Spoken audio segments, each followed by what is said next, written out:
Right, we're back again with the dough balls. Now it's been a cold day today, so everything is on go slow. Honestly, so this just took everything has just took a lot longer.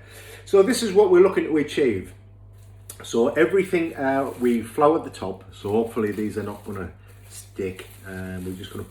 I always find if you pull it back over anything that does stick, it doesn't like pull at it. It just comes off more easily. It has been sitting for a while. Now, if you kind of have a little squeeze around, you can see the beginning to touch together in places. Now, obviously, as soon as they go in the oven, they're going to start rising and doing what they do.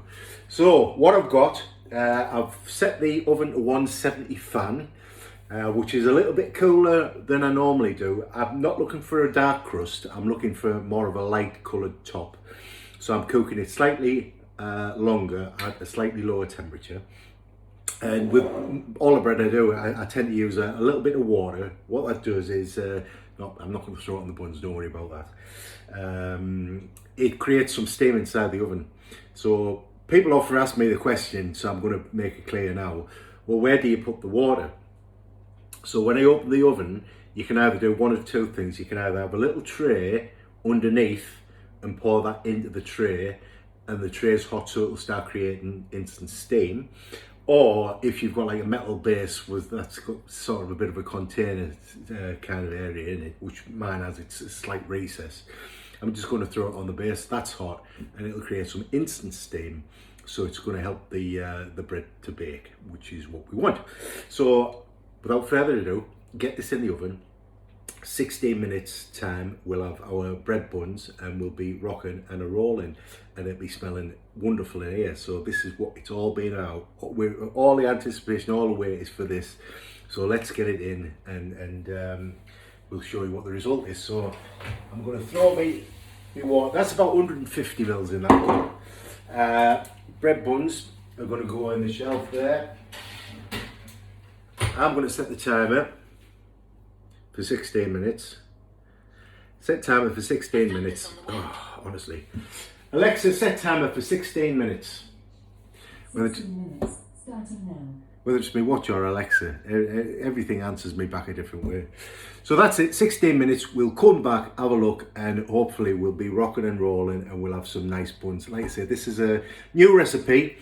I've only done it a couple of times, but up to now it's been a bit of a hit.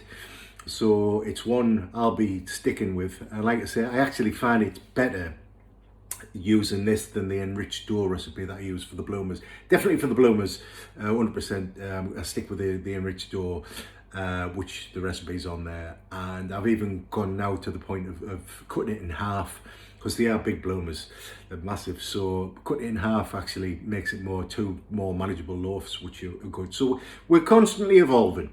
So, like I say, I'm a novice, and this is my learning kitchen. So some things I've done before, some things I haven't done before, some things I'm discovering as we go. But one thing I always kind of have the mindset of is, don't ever say, oh, this is the only way to do something. Don't ever think, right, oh, I've always done it like that, so I'm going to continue doing it like that forever. Because like I say, you've got to question why you do some things, and sometimes you've not got a reason, you've not got an answer, and there's a better way of doing it.